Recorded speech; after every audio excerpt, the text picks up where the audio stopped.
Welcome to Pindar Poetry. We hope you learned something new. You've charged the Motion 3 and opened the DJI app. Now power both devices and begin pairing. Start by enabling Bluetooth, then select Motion 3 in the app's device list. Once paired, follow on-screen prompts to update firmware if required, updates fix stability and add features. Next, attach the unit to your rig or gimbal and run the quick sensor check.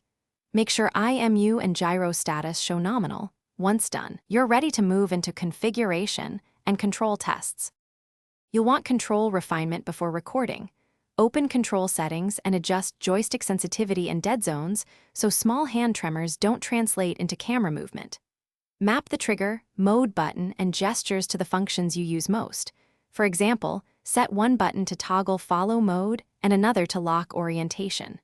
Create at least 2 profiles in the app, one for cinematic slow moves, another for fast action. Then test each profile with brief pans and tilts.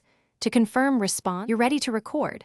Start with a short test take to verify framing, stabilization, and responsiveness. Keep an eye on battery percentage and storage. Make sure to stop recording before powering down. When finished, power devices off in order to avoid uncontrolled movement. If something goes wrong, like unresponsive inputs or drift, try a soft reset, then unpair and repair through the app. If problems persist, reinstall the latest firmware. This usually resolves calibration and connectivity issues quickly. Thanks for watching. Consider subscribing if we helped you.